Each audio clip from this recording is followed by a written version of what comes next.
Senhor, nós estamos aqui contentes, felizes, porque é o Senhor que assim nos faz, na medida em que a gente caminha com um Deus que nos dá a segurança, um Deus que é paz sobre os nossos dias, um Deus que é amor e Pai, sempre presente, mesmo nas horas mais difíceis de angústia, o Senhor sempre está conosco, e como é bom, ó Pai, ter essa certeza, essa convicção da Tua presença. Nós estamos aqui agora e vamos abrir a Tua palavra, vamos partilhar, ó Pai, desse alimento, ó Pai, para os nossos corações, para as nossas mentes, e que sejamos toda atenção àquilo que o Teu Espírito tem a dizer para a Tua igreja. Use a minha vida, abra os nossos corações e seja esse um tempo profundo e especial da parte do Senhor para todos nós, porque nós esperamos e desejamos por isso. É assim que nós oramos e te pedimos, no nome santo de Jesus. Amém. Igreja, nós estamos em meio a esse nosso mês de janeiro, nessa série que nós abrimos ao longo desse mês para começar o ano, chamada Salmos para um Novo Ano. O objetivo aqui desse tempo é exatamente aproveitar alguns textos do nosso saltério, lá do Antigo Testamento, trazer aplicação para as nossas vidas, para os nossos dias de vida, para as nossas novas oportunidades que teremos em 2023 adiante, e sairmos renovados dentro daquilo que esses trechos preciosos da Palavra de Deus têm a nos acrescentar. A gente já viu alguns salmos aí nos últimos 2 domingos, alguns recortes também na parte da manhã, e hoje nós vamos olhar para um salmo que é muito querido para mim, um dos mais conhecidos. Certamente você já o ouviu, já estudou, já passou pelos textos aí, pelo texto desse salmo, que é o Salmo de 121. Então abra a sua Bíblia, nós faremos essa leitura e exploraremos aqui hoje o que esses versículos trazem para as nossas vidas.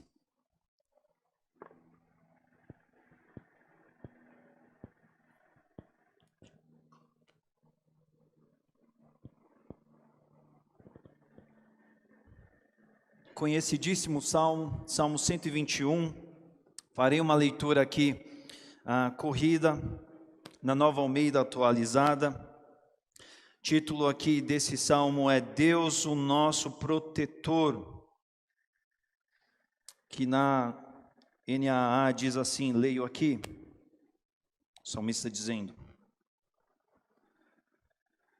Elevo os meus olhos para os montes, de onde me virá o socorro? O meu socorro vem do Senhor, que fez o céu e a terra.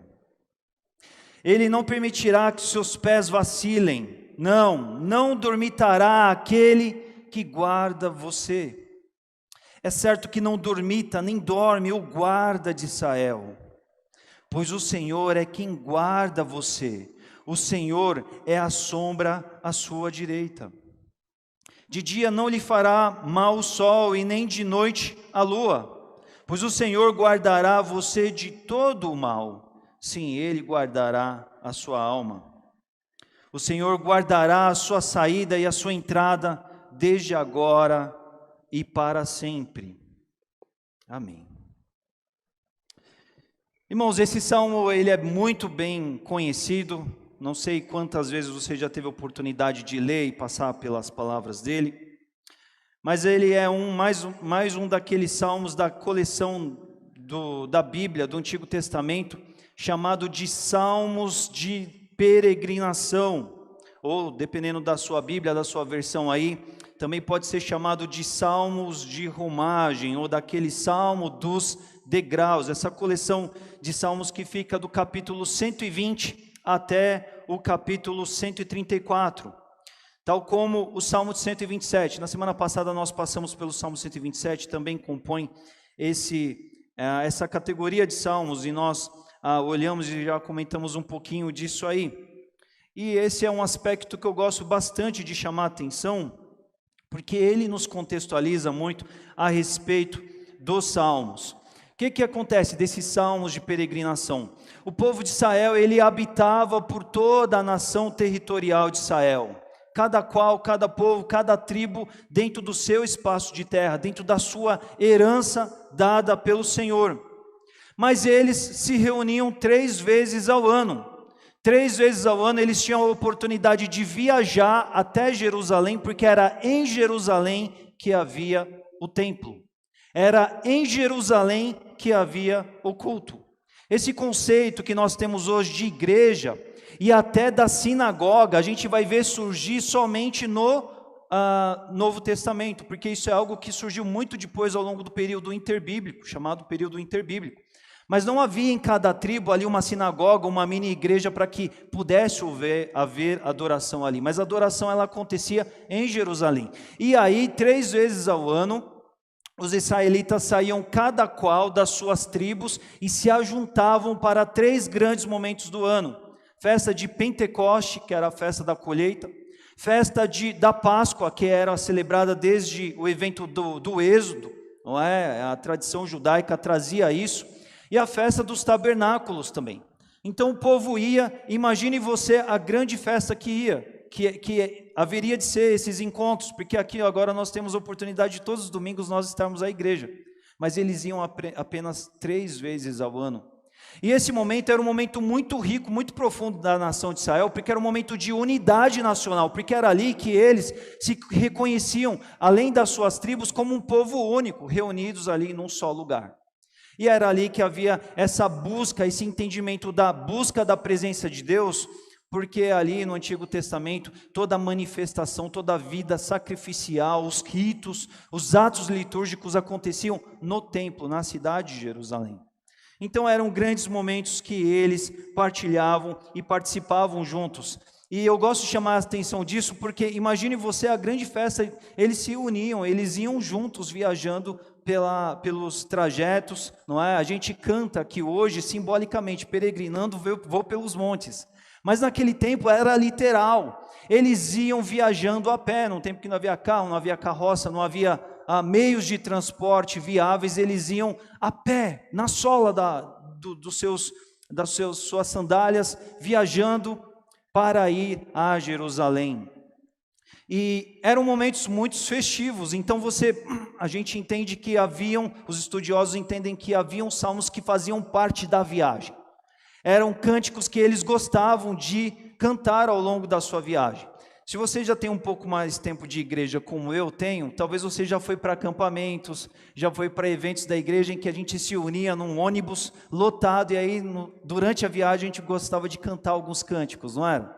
Não é um momento muito gostoso? A gente lembra dos cânticos, sai cantando todo mundo junto? É o mesmo tipo de situação, só que aqui a gente vai ver isso acontecendo na realidade do Antigo Testamento. E Salmo dos Degraus, aí em algumas versões, por quê? Porque Jerusalém era uma cidade que ficava ao alto da montanha. E aí havia essa experiência de se dizer subir a Jerusalém para a adoração. Então eles iam ali todos animados, indo pelos caminhos, cantando, entoando louvores para o seu encontro, o seu grande momento de adoração. Eu separei até alguns slides aí para mostrar algo um pouco que eu acho bem legal dessa situação aí que a gente tem. Quando a gente vai ver a realidade do caminho, a realidade de ir para Jerusalém. Aqui a gente tem um mapa de Israel que ele está todo dividido nas suas tribos, então a gente vai ver que tem algumas tribos aqui bem ao norte, algumas aqui bem ao sul. Jerusalém está aqui nessa estrelinha aqui. Então os povos saíam do norte, do sul, de leste a oeste, e eles vinham todos para Jerusalém. E esse outro mapa aqui, ele vai mostrar que Jerusalém, aqui, não sei se dada a definição do projetor dá para perceber, mas aqui havia no território de Israel como uma espinha dorsal formada por uma cadeia de montanhas. Então tudo isso aqui que está mais escuro aqui, tem a ver com o quê? Com essas montanhas que faziam parte do território de Israel. Então, como que isso acontecia? Aqui a gente tem, talvez esse outro mapa que dê mais essa noção. A gente tem aqui a região do Mar Morto, que nesse traçado aqui é uma região de planície, uma região de campos, de baixadas, e aqui uma região de montes, uma região montanhosa, uma cadeia montanhosa aqui. Então, muitas vezes, mesmo vindo lá do norte para vir para Jerusalém, eles não vinham por aqui porque isso aqui era um trajeto dificultoso, eles não iam ficar subindo e descendo o morro. Eles iam para a região da planície e vinham viajando aqui até que chegasse numa situação em que eles pudessem subir a Jerusalém. Então o visual que eles tinham era mais ou menos como esse, eles viajavam por lugares assim, abertos aqui, em que eram lugares planos, mas chegava um dado momento em que eles tinham que subir o monte para ir ali para a cidade de Jerusalém para adorar. E esse salmo, ele é muito rico, ele é muito interessante, porque além de ser dessa categoria, desse tipo de salmo, ele ainda fala exatamente dessa experiência de se viajar, de ir pelo caminho. Então, por isso que deixa esse salmo de uma forma tão marcante, tal como a gente vê em meio aos seus versículos e dentro das ideias que ele nos aborda aí. O que a gente vai perceber então esse salmo dizendo aqui no seu ponto a ponto dos versículos aqui? Versículo 1, o salmista diz: elevo os meus olhos para os montes, de onde me virá o socorro? E aqui nós devemos imaginar esse salmista viajando por essas regiões de campos, essas regiões baixas, mas visitado, ladeado por grandes montanhas ao lado. E olhar os montes dava uma noção, uma sensação de perigo para ele. Por quê? Porque eram nos montes em que assaltantes, saqueadores ficavam escondidos na espreita, esperando viajantes passar para o quê? Para assaltar os viajantes. Era exatamente aí. Ou também em outros momentos, eles também ficavam atentos, temerosos, preocupados, por quê? Porque animais ferozes podiam estar no entorno, nas grutas, em meio às fendas ali das montanhas ali, querendo ou podendo abordar qualquer um que pudesse surgir. Então essa sensação de andar nas planícies, nas baixadas e olhar para os montes, dava essa sensação do perigo ali, as portas que podiam acontecer com eles. E quando chegava determinado trecho da viagem, eles precisavam subir o monte para estar na cidade santa de Jerusalém. Então essa pergunta dele aqui é uma pergunta muito natural para qualquer viajante daquele tempo, olhando aqueles montes, se vendo meio que sozinho ou com poucas pessoas ao seu redor, podendo imaginar ali a situação de perigo que eles poderiam estar expostos diante de algum evento que poderia acontecer a eles. Mas na mesma maneira e intensidade que ele pergunta, a gente vê a resposta que vem aqui no versículo 2, quando ele diz: o meu socorro, portanto, vem do Senhor, que fez o céu e a terra. Ou seja, diante de uma pergunta feita, ele se depara com a resposta. E de quem é essa resposta? Os estudiosos eles vão dividir aqui em possibilidades, mas a mais assumida é que essa é uma pergunta retórica, ou seja, aquela pergunta que a mesma pessoa ela faz, mas ela responde para si mesmo, é a grande nossa possibilidade da qual ele diz: olha, diante dessa sensação de perigo, está aqui o meu clamor ao Senhor. O meu socorro, ele vem do Senhor que fez os céus e a terra. Ou seja, eu posso ver as montanhas aqui ao meu redor e essa leitura das montanhas simbolizar perigo para mim, mas eu olho para os céus, eu olho para a terra, eu percebo que está aqui quem também? O Deus Criador. Porque desde sempre a noção em Israel de Deus foi essa noção de um Deus presente, não foi a de um Deus que criou o mundo e o abandonou e o deixou estar como ele pudesse andar e caminhar sozinho. Mas a noção para Israel é dentro de um conceito da teologia que chama imanência. Essa noção de um Deus imanente, presente, ou seja, o Deus que fez os céus e a terra e estava ali também em meio àquele contexto, mesmo diante de toda a sensação de perigo que pudesse se apresentar ali. O Deus que fez toda a criação, toda a natureza, ele estava ali acompanhando os visitantes, os viajantes melhor, que faziam parte da fé, da crença, da entrega, da caminhada com esse Deus. E no versículo 13 o texto vai nos dizer: ele não permitirá que os seus pés vacilem. O que essa ideia quer nos dizer? A melhor tradução para esse pés, ele não permitirá que seus pés vacilem, é a ideia de ele não permitirá que os seus pés escorreguem. Por quê? Porque em meio ao subir de montes, a gente sabe que existe a grande possibilidade da gente escorregar, de você pisar em falso em algum lugar, em alguma pedra, algum deslize, algum desnível ali de um terreno acidentado, você perder o controle e você acabar caindo, se ferindo, se machucando. A NVI e a NVT vai dizer tropecem, ele evitará que seus pés tropecem.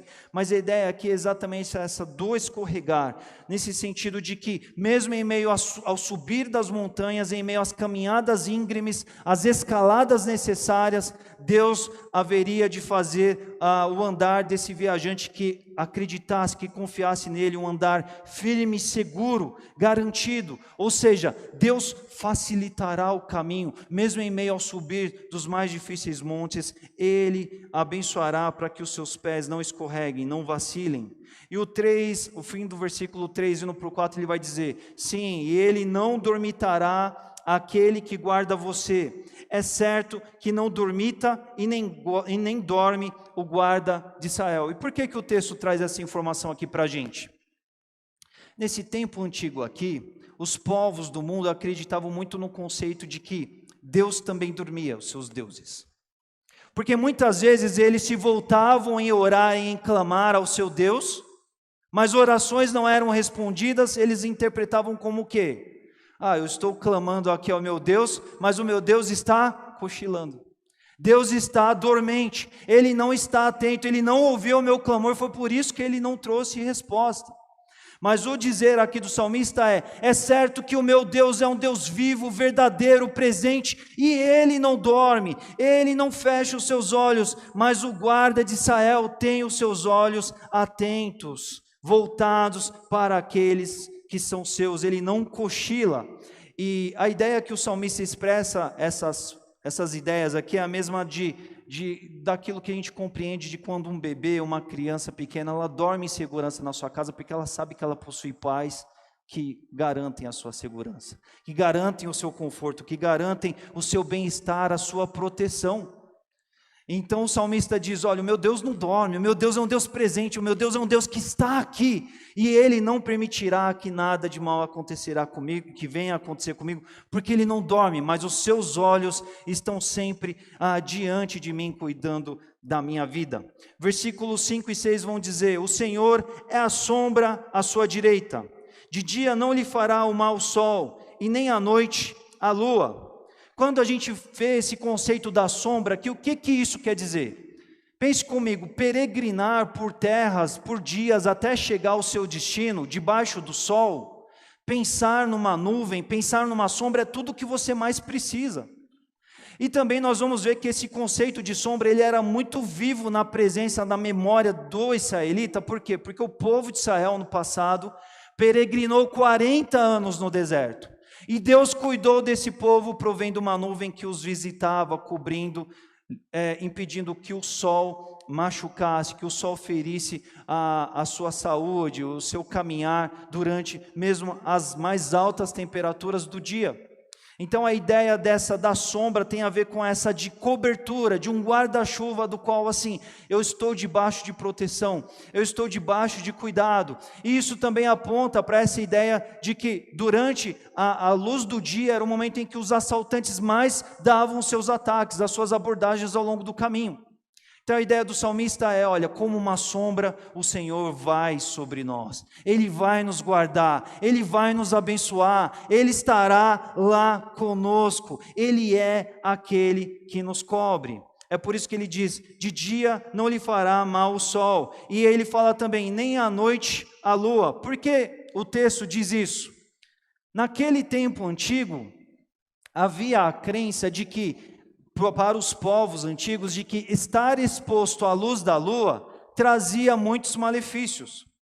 Havia a crença de que estar exposto a algumas estações da lua ao longo do mês, você poderia contrair enfermidades como epilepsia, como febres. Havia uma sensação de temor com relação a uma magia da lua. Havia essa crença comum na cultura dos povos antigos. É daí que a gente tem esse termo que se aplica a se chamar algumas pessoas, né? Quando elas estão em falta de sanidade mental, se chama de lunático. Por que lunático? Vem daí essa raiz, essa noção de que aquela pessoa ela passou por alguma exposição da qual a lua teve um efeito natural que tirou aquela pessoa da sua condição de saúde física.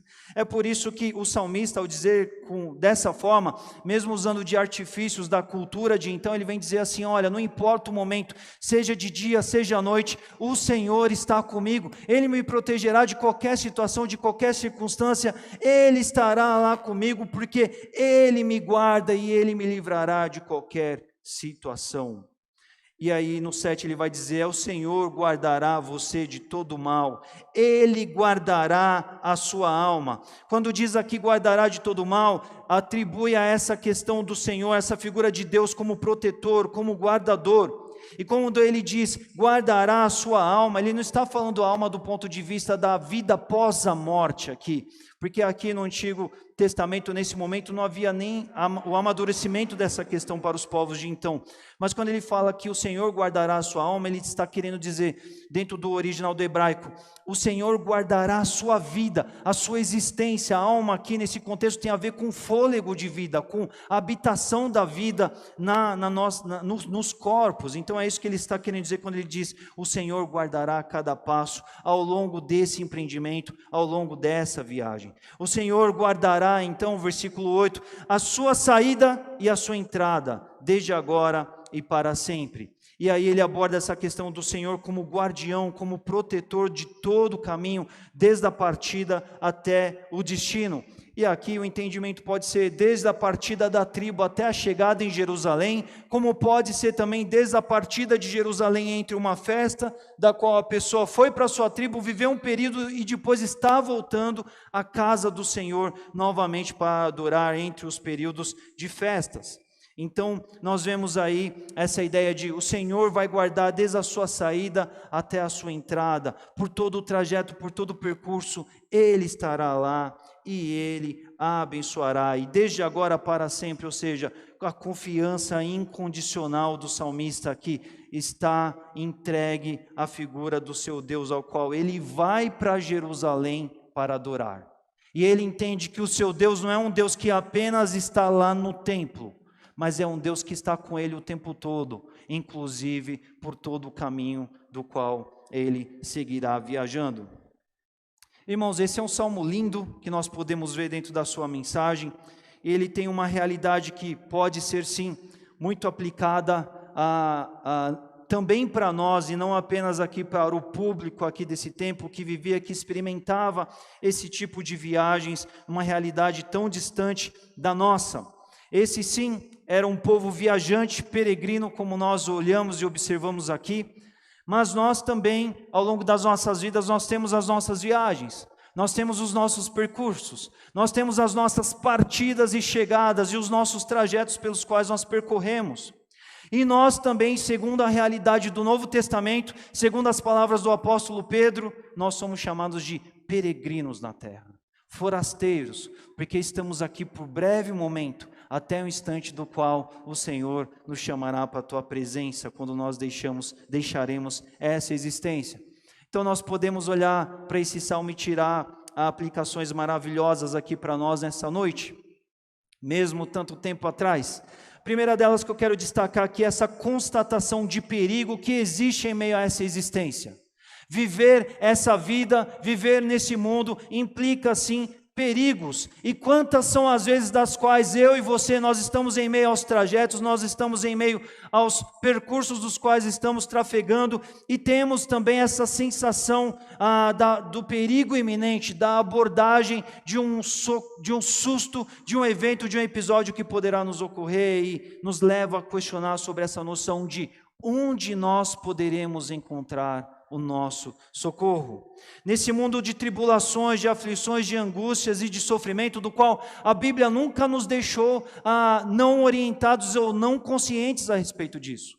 O próprio Jesus ali para os seus discípulos disse muitas vezes, o Evangelho de João mostra isso: olha, eu estou indo, mas vocês têm uma missão, vocês têm um ministério, vocês têm dias a enfrentar, vocês têm projetos a decorrer aqui, só que em meio a tudo isso, são dias difíceis, são dias de aflições. A Bíblia nunca se omitiu a respeito disso para os seus leitores, a palavra de Deus.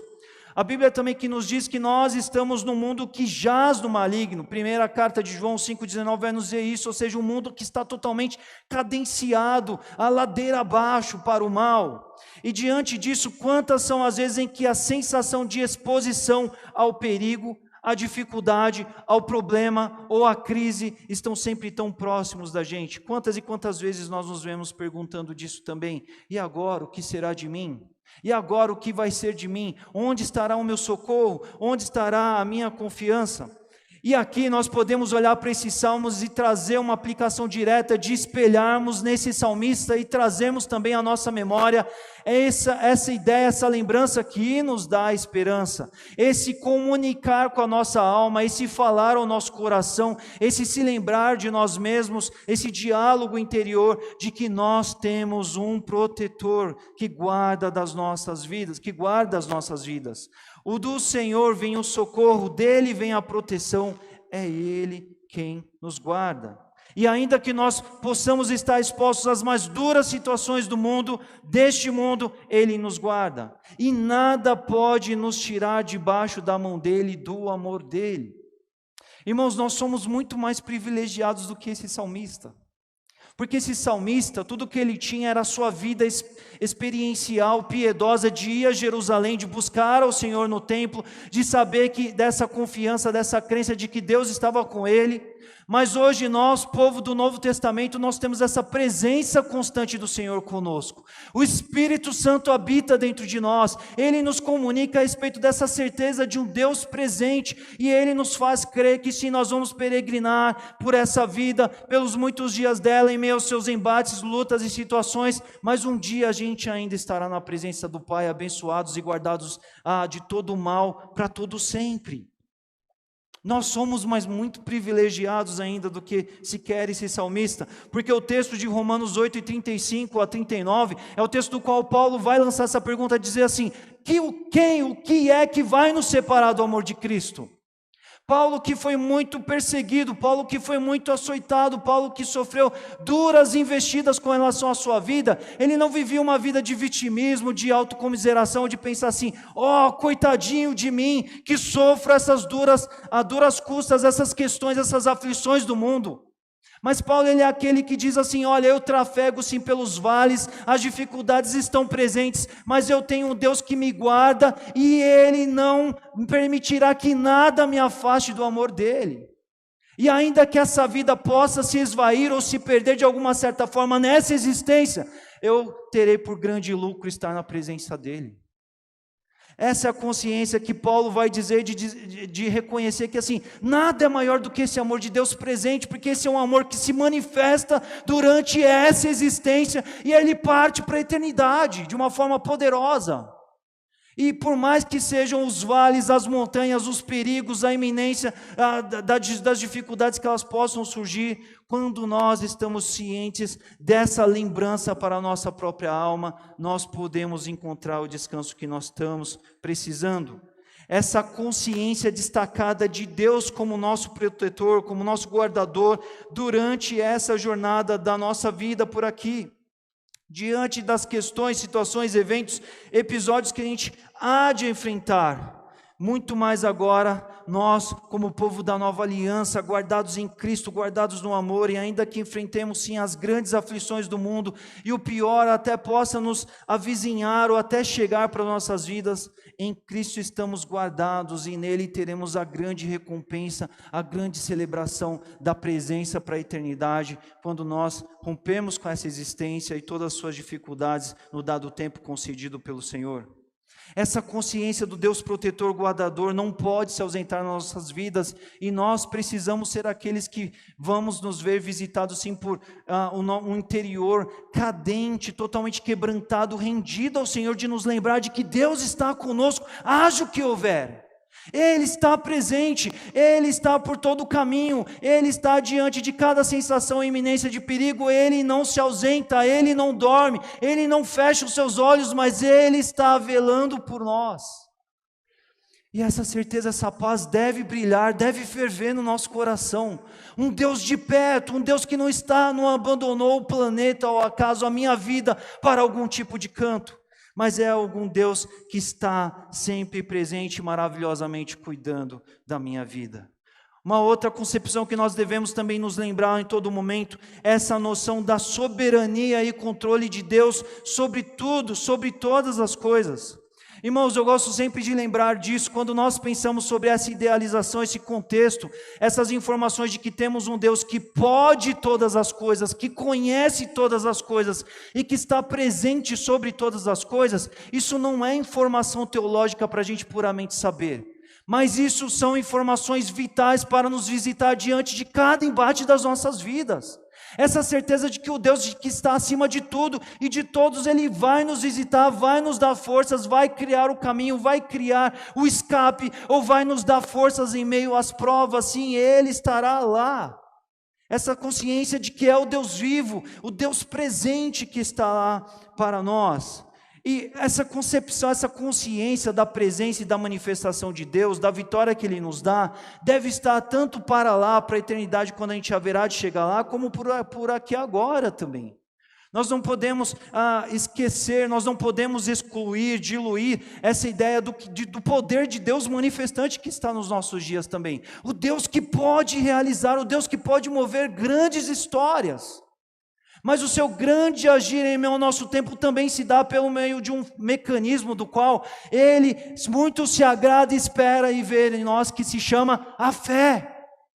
É por meio da fé que Deus vai ter o prazer de construir grandes histórias. Ele sempre estará conosco, mas Ele quer de uma forma completa, soberana e maravilhosa que a gente experimente, dependa, confie nele, mesmo as mais duras situações. É fantástico a gente ver a ilustração, o exemplo de quando crianças pequenas estão diante de qualquer dificuldade, tudo o que elas fazem é o quê? É correr para o colo dos seus pais, não é? É como se o colo do pai, da mãe fosse um QG e ali nada, nem ninguém poderia acometer a vida deles, não é? Só que daí às vezes a gente cresce e a gente não lida assim para com Deus. Às vezes a gente fica olhando e reparando tanto para as circunstâncias, como se elas fossem maiores que o nosso Deus. Elas não são. O nosso Deus tem controle sobre todas as coisas. Ele é aquele que sim vai nos abençoar e evitar que a gente escorregue em meio às escaladas da vida. É Ele quem fará firme os nossos passos. É Ele quem nos dará a firmeza de trilharmos um caminho improvisado, novo, garantido por Ele, ou Ele que nos dará as condições de subirmos as mais duras montanhas, sim. Mas nós precisamos ter essa concepção, ter essa fé, essa dependência de que Ele vai conosco, dEle podem todas as coisas. Precisamos ter esse coração submisso, quebrantado, de dizer assim: seja o que for que o Senhor faça, estarei contigo, porque nada me separará do teu amor. Mas o que o Senhor espera de mim? O Senhor espera que eu me submeta, que eu absorva, que eu peça, mas diante de algum não, então eu persevere, conforme aconteceu com o apóstolo Paulo, diante do seu espinho na carne? Ou diante de alguns momentos, será que Deus não está dando situação para que a gente exerça a nossa fé, confie nele, busque nele, entende que Ele é um Deus realizador no nosso tempo também? Um Deus que salva, um Deus que dá proteção, um Deus que nos guarda, mas um Deus que também provê dentro de todo o seu grande poder, conhecer sobre todas as coisas, Ele abre caminho para feitos inimagináveis aos homens. Nós devemos lembrar as nossas almas disso, nós devemos pensar isso durante as nossas trajetórias. Ele guardará a nossa saída e a nossa entrada. E é muito bonito, muito bela essa noção concreta, real e bem definida de viagem, de percurso, de trajetória. Porque isso a gente deve pensar que tem a ver com os nossos percursos pontuais, como também para a grande jornada dessa nossa vida enquanto nós estamos aqui. A gente vai ver que o salmista, ele é aquele que ele sai da sua tribo, ele não está viajando por viajar. Ele está saindo da sua tribo, ele está submetendo a situações porque ele está indo adorar o seu Deus. Ele está empregando a sua vida diante do maior propósito de vida dele. E quando ele se compromete com aquilo que há de maior importância e valor para a vida dele, ele segue confiante. E essa leitura deve estar para nós também. Isso nos faz pensar, na nossa EBD de férias nós temos pensado sobre isso, sobre os destinos para os quais nós temos seguido. os propósitos, os alvos de vida, pensar que nós temos uma vida à frente, e não é deixar a vida levar e haja o que houver, seja o que houver, está tudo bem, e eu não me importo, eu não me esforço por nada, mas é pensar em o que Deus espera, onde Deus quer que eu esteja lá na frente, ao longo de um período, ao longo de um tempo, depois de um novo ano, ao longo dos próximos anos. Deus, Ele não quer que a gente viva uma vida que não saia da mesma realidade. Num dos últimos cultos de oração do ano, a Clarice mencionou isso, eu achei bem legal, citei hoje cedo, cito de novo. Ela disse assim: olha, não adianta a gente querer viver um novo ano com novas realidades se a gente vive com as mesmas atitudes, se a gente não muda a nossa atitude. E o nosso Deus também está olhando isso para nós também. Porque há alguém aqui, nós dialogamos, provocamos isso na nossa IBD hoje pela manhã, há alguém que possa dizer: eu sou igualzinho Jesus, eu sou um discípulo que eu estou na mesma altura aqui no pé de Jesus o Mestre? Certamente não há. Então, se não há campo na sua vida para que você amadureça, há trajetória para que você chegue lá. E se você está comprometido com esse grande, soberano e maravilhoso alvo para a tua vida, Deus te guardará em meio ao caminho de te levar até lá. Mas nós precisamos estar comprometidos dessa partida rumo àquela chegada e sabendo e cientes de que Deus estará conosco nesse daqui para frente, ao longo dessa trajetória, ao longo desse ciclo, ao longo desse passo a passo do qual a gente se propõe a ir. Ele estará lá com tudo aquilo que nós precisamos. Ele nos protegerá e nos abençoará diante dessa trajetória, mas nós precisamos realmente pensar nisso. Porque haverá sim dificuldades, vales, há tantas circunstâncias difíceis, mas se o Senhor está conosco, nos abençoando, nos visitando, porque nós nos comprometemos ao melhor alvo, ao melhor destino, a vida centrada e propositada nele, Ele nos abençoará em todas as coisas. O grande problema é quando a gente, de alguma certa forma, a gente quer viver uma vida egocêntrica, voltada aos nossos próprios ideais, objetivos, e a gente quer fazer outros destinos que não sejam aqueles dos quais Deus reserva para nos abençoar, para nos contemplar, para nos fortalecer. Porque Ele está ao longo de todo o caminho nos abençoando quando nós estamos fazendo os melhores propósitos, alvos e destinos para as nossas vidas. Diante desse salmo tão belo, a gente tem um tempo aqui agora de conversar com Deus. Eu convido você que abaixe a sua cabeça e pense nesse instante, porque estamos ao longo de trajetórias de vida. Estamos diante de momentos de vida do qual estamos percorrendo percursos. É certo que já partimos, ou é certo que partiremos dentro de alguns outros alvos, caminhadas específicas da nossa vida, mas o que está sempre em questão é para onde nós estamos indo, o que estamos buscando. Porque como o salmista aqui na palavra de Deus, ele dialoga solto com a sua alma, ele confia no Senhor, ele está descansado porque ele sabe que dos alvos que ele poderia fazer para ele mesmo, do destino que ele poderia estipular, ele fez o melhor, e aí ele tem a paz de que o Deus do seu destino é o Deus que está nos caminho também, abençoando toda a sua trajetória dele. E nós precisamos olhar para esse novo ano, reciclando-nos para novos tempos de vida, seja nesse ano, daqui para frente, nos anos que hão de vir, mas precisamos pensar para onde estamos indo, e se estamos indo de fato em alvos de vida alinhados, centrados, voltados, convergidos no Senhor para as nossas vidas. Porque se às vezes a gente quiser fazer um projeto humano, nós tantas vezes nos submeteremos a caminhos dos quais sofreremos tanto e não viveremos a magnitude das grandes bênçãos que Deus quer construir, dos grandes alvos e destinos que Deus quer estabelecer para nós, os grandes lugares onde Ele quer nos levar, as nossas vidas, os nossos ministérios, o nosso agir, a nossa vida de servo, a nossa vida de família, o brilhar a luz, o ser discípulo, tudo isso está para as nossas vidas. Mas isso realmente são alvos claros para as nossas vidas? O caminho que temos percorrido é um caminho que trafega nesses rumos e direção? Essa é uma primeira e boa e grande provocadora pergunta nessa noite para nós. Porque às vezes pode ser que nós de alguma certa maneira possamos nos encantar demais com esse mundo e a gente começa a deixar de ser peregrino, a gente começa a ser meio que povo da terra.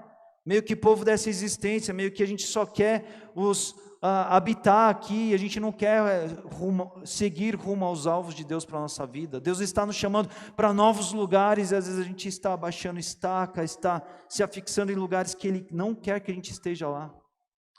Primeira provocação dessa noite é pensar para onde nós estamos indo em meio às decisões, em meio às tratativas, em meio aos percursos da nossa vida.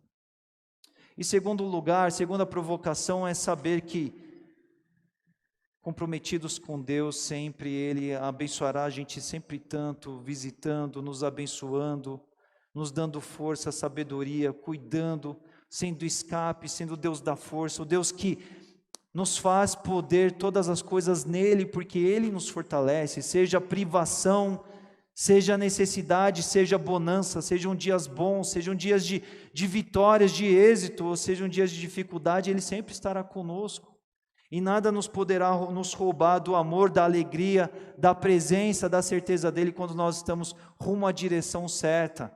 Essa consciência da presença dEle também pelo caminho é maravilhosa, e é certa que toda e qualquer dificuldade ela é circunstancial e momentânea, segundo o próprio apóstolo Paulo fala na palavra de Deus. Porque ela é temporária, ela tem a ver com esses dias de vida. Mas haverá o dia em que a gente ainda, como a gente cantou aqui, a gente cantando louvores, a gente chegará no céu, e essa será a nossa grande vitória. Precisamos pensar nisso, e esse começo de ano, olhando para esse salmo, é tempo oportuno de pensar nessas coisas e fazer novos votos, novos compromissos, falar com Deus, colocar as nossas vidas diante dEle, viver e experimentar o novo que Deus tem para nós, os novos propósitos, as novas convocações, as novas chamadas, as redefinições de alvos, de caminho, sempre visando aquilo que está no coração de Deus, porque o que está no coração dEle sempre é o que há de melhor para nós. Feche os seus olhos nesse instante, ore comigo. Senhor, é com muita gratidão no Teu coração que nós agradecemos pela Tua palavra aberta e por tudo aquilo que ela nos inspira. Nós agradecemos, Senhor, porque podemos folhear aqui na Tua palavra a experiência, a caminhada de alguém que caminhava rumo àquilo que o Senhor havia preparado para ele naquele instante, naquela época, naquela cultura, naquele lugar. Ele queria estar no lugar de adoração, ele queria estar no encontro com o Senhor, que naquele tempo se dava no templo. E para ele era maravilhoso, ó Pai, seguir para este rumo, para este destino, certo de que apesar das circunstâncias, apesar das iminentes, Pai, situações, perigos que pudesse acometer a ele, o Senhor estava com ele. E essa era a grande certeza da vida dele. E hoje, como Teu povo, nós estamos aqui, Pai, nessa noite, pedindo e rogando ao Pai pelas caminhadas das nossas vidas também. Mas antes nós queremos orar e colocar diante do Senhor dos Teus pés aqui, nosso futuro, Pai. Seja ele no que diz respeito aos próximos dias, desse novo tempo nesse novo ano que o Senhor trouxe, mais um ciclo que o Senhor nos permitiu encerrar em 2022, mas é mais um novo tempo, e nós abrimos a Tua palavra e nos inspiramos para esses dias que vão vir nesse ano, mas para toda a nossa vida que há de vir também. Pai, ajude o Teu povo a ter um rumo, Pai, certo, definido, acurado, dentro daquilo que o Senhor tem para as nossas vidas. Ajuda o Teu povo a ter um coração centrado na onde o Senhor os quer levar. Porque só nos importa estar aonde o Senhor está. E diante dessa questão, Pai, cada um de nós tem a refletir o que o Senhor quer usar das nossas vidas, o que o Senhor quer produzir, o que o Senhor quer nos levar a testemunhar, a sermos servos do Senhor, a construirmos para o reino, a brilharmos a Tua luz, mesmo por meio das nossas vidas comuns, mesmo por meio, ó Pai, desses dias, das situações corriqueiras das quais nós interagimos nesse mundo, nós temos o nosso chamado de servo e discípulo a desempenhar.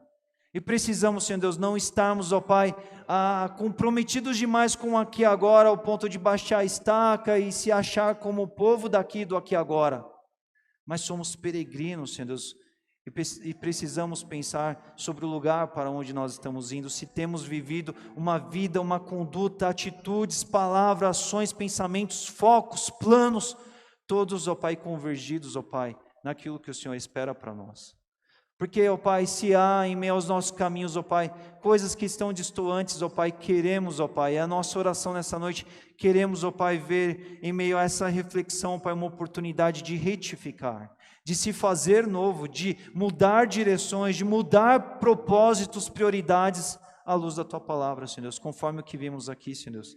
Queremos trilhar para onde o Senhor nos quer levar, queremos seguir o percurso que o Senhor nos quer levar, e nos abençoa, Pai, abençoe o Teu povo nisso. Eu também quero orar, Senhor Deus, diante do nosso ser estar diante do Senhor, Pai, como nós precisamos, ó Pai, ser o povo da dependência, o povo da confiança, o povo da fé, o povo da certeza de um Deus presente, presente mesmo. Um povo que sabe que o seu Deus não o abandona, e diante dessa convicção, Pai, viver alegremente solto, certo, ó Pai, da Tua presença abençoadora em cada dia de vida, ó Pai, em cada passo do nosso trajeto. Precisamos, ó Pai, percorrer essa nossa vida, ó Pai, rumos ao destino certo, e ao longo do caminho certo, Senhor Pai, que haja o que houver, o Senhor estará conosco, firmando os nossos passos. O Senhor nunca dormirá, nunca se ausentará, ó Pai, de nós os Teus olhos, mas o Senhor estará sempre presente. O Senhor nos livrará, ó Pai, do mal, porque em Cristo já somos guardados, ó Pai. Já somos salvos no Senhor e alcançaremos vitória, mas enquanto aqui temos, ó Pai, uma vida ministerial para servir, para brilhar a luz do reino, para fazer, ó Pai, a Tua vontade enquanto estivermos aqui. Leve-nos, ó Pai, essa vida do trajeto confiante, do passo a passo, ó Pai, de paz na Tua presença, certo que o Senhor nunca nos abandona e que a Tua paz, ó Pai, a confiança no Senhor é o que nós devemos nos lembrar a nossa alma cotidianamente, sempre que o perigo se avizinhar, ó Pai. Porque o Senhor nunca nos abandona, o Senhor nunca nos deixará. E nós Te agradecemos por essa certeza que em fé nós professamos e queremos nos lembrar dela todos os dias das nossas vidas, ó Pai. Então abençoe o Teu povo e que esses propósitos, ó Pai, diante de um novo ano, diante de toda a vida, a nossa vida, possam estar vívidos nessa nossa caminhada de vida, em meio aos montes, aos vales, às planícies e às montanhas das quais nós percorremos. Queremos ter essa certeza e essa paz no coração, Senhor. É assim que nós oramos nessa noite, Senhor.